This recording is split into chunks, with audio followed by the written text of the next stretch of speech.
O Despertar para a Vida, de audiobook ilustrado. Durante o verão de 1818, viajei até a província de Tobrávia para visitar meu irmão. A viagem foi longa, o calor era sufocante e meu espírito estava exausto. Após semanas de deslocamento entre trens e carruagens, finalmente cheguei à cidade de Yarensk, onde pretendia passar a noite antes de seguir até a propriedade de meu irmão. O cocheiro parou a carruagem em frente a um hotel escuro e antiquado, situado ao lado de uma velha praça. Ao descer, senti um arrepio, um desconforto inexplicável. O ar ali parecia diferente, mais pesado, mais opressivo. Uma sensação sem nome começou a se formar dentro de mim. Fui conduzido a um quarto simples, com móveis antigos e um espelho embaçado que mal refletia minha imagem. A cama rangeu quando me sentei. Tentei ignorar aquela sensação incômoda, pensando que era apenas o cansaço. Mas ao deitar, percebi que algo mais me dominava. Não consegui dormir. O silêncio do hotel era absoluto, mas minha mente estava em tumulto. Sentia um medo sem causa, um pânico surdo, como se algo estivesse para acontecer, algo horrível. O coração acelerava, a respiração ficava presa na garganta. Era como se a própria morte pairasse naquele quarto, invisível, mas presente. Estou ficando louco? Perguntei a mim mesmo. Mas por quê? O que há aqui que me aflige tanto? Levantei-me da cama e andei pelo quarto. Cada sombra, cada rangido do assoalho parecia carregado de intenções sombrias. Tentei me convencer de que era apenas imaginação, um efeito do cansaço e da viagem. Mas não adiantava. Aquela noite foi interminável. Na manhã seguinte, meu criado, Nikolai, entrou no quarto e me encontrou sentado na cadeira, com os olhos abertos, exausto.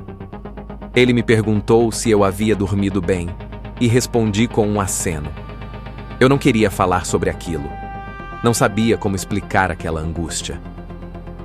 Tomei o café rapidamente, montei na carruagem e seguimos viagem até a propriedade de meu irmão. O dia estava claro, o céu límpido e a paisagem era bela. Mas dentro de mim, o terror da noite anterior permanecia.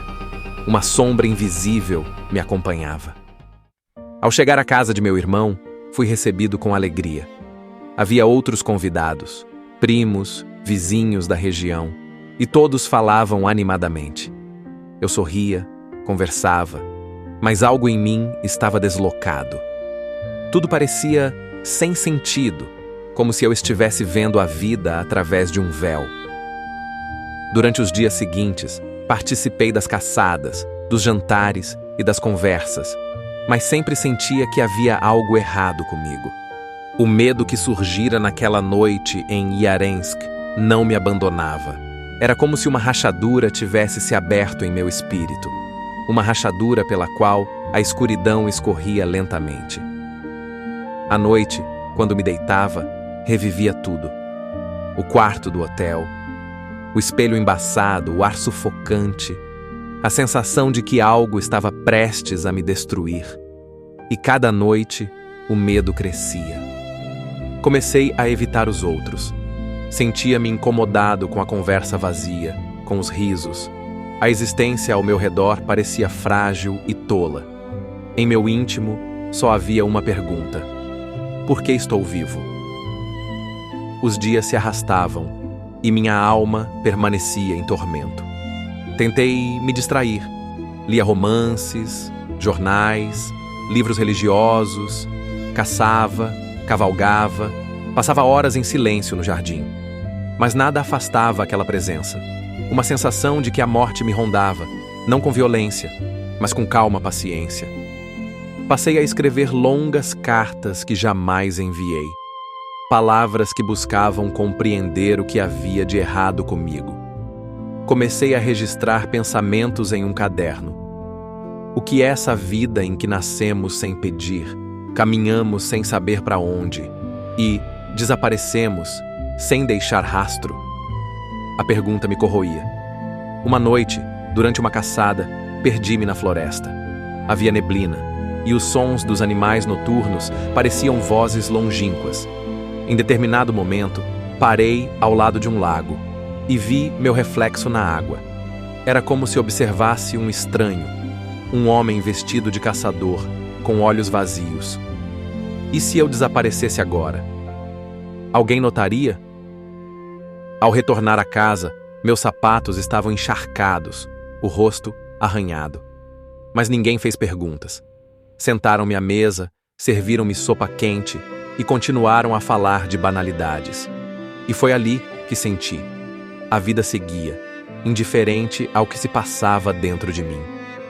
As semanas se passaram e a inquietação dentro de mim crescia como uma sombra que não podia ser afastada.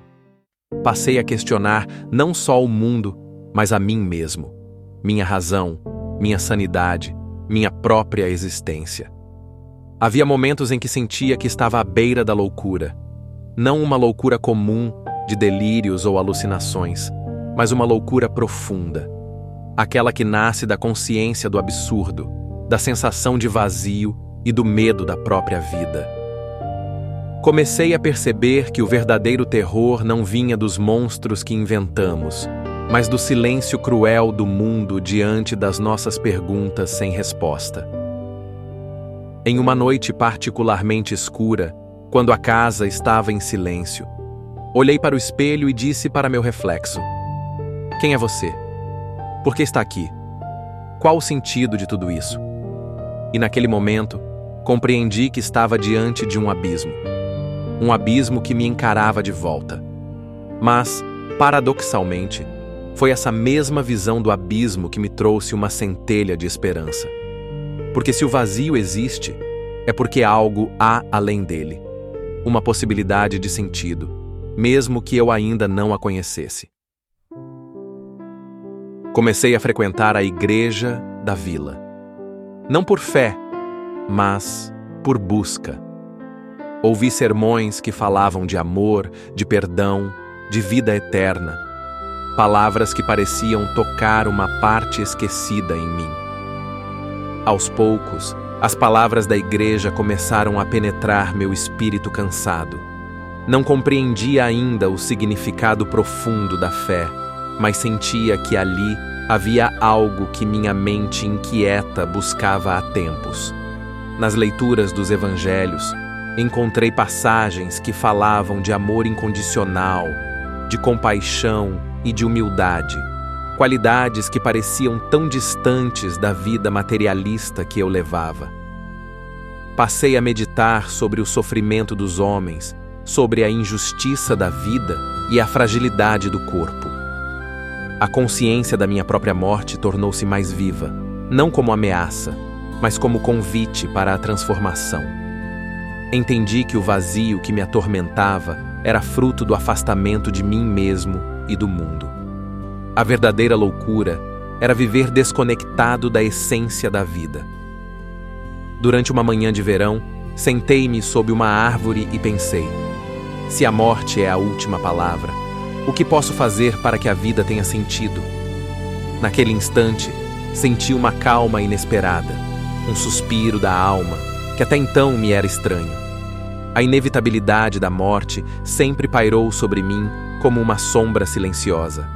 Mas agora, pela primeira vez, não a via como inimiga, mas como parte do ciclo natural da vida. Passei a contemplar a morte não como um fim, mas como uma passagem, uma transformação que todos nós, um dia, precisamos aceitar. Esse reconhecimento não eliminou o medo imediatamente, mas trouxe uma nova perspectiva. O medo não mais me dominava. Eu o observava, como se fosse um visitante indesejado que, no entanto, não poderia me ferir se eu permanecesse calmo. Recordei as histórias dos santos, aqueles que abraçaram a morte com serenidade, e percebi que essa aceitação era uma forma de liberdade. Senti então que minha alma começava a se libertar das correntes invisíveis que me aprisionavam. Não era mais um prisioneiro do medo, mas um viajante no caminho da compreensão. Com a nova luz que começava a nascer dentro de mim, percebi que a vida não se resumia às realizações mundanas ou às preocupações passageiras. O verdadeiro sentido estava em algo mais profundo, invisível aos olhos, mas palpável no coração. Passei a valorizar cada instante, cada respiração, como um milagre efêmero e precioso. Não havia mais espaço para o desespero vazio, nem para a angústia sem razão. A serenidade começou a florescer em meu interior, e com ela, a esperança. Compreendi que a existência humana é breve, como a chama de uma vela ao vento, mas que essa brevidade não diminui seu valor. Pelo contrário, a torna ainda mais significativa. Naquele momento, entendi que a verdadeira loucura seria viver sem consciência dessa fragilidade, sem apreço pelo que realmente importa. E, acima de tudo, entendi que a vida ganha sentido quando nos abrimos para o amor. Amor a nós mesmos, ao próximo e ao mistério que nos envolve. Finalmente, posso dizer que encontrei a paz que antes me fugia. A morte não é um castigo, nem um inimigo. Ela é parte da vida, seu complemento inevitável e necessário. Quem a teme, vive preso a um ciclo de dor e ansiedade. Quem a aceita, por outro lado, experimenta a verdadeira liberdade, a liberdade do espírito. Este entendimento não veio através de revelações grandiosas, mas pelo reconhecimento humilde da minha própria finitude. Sei agora que a alma é eterna e que a existência que conhecemos é apenas um capítulo, uma passagem que nos prepara para o que há além.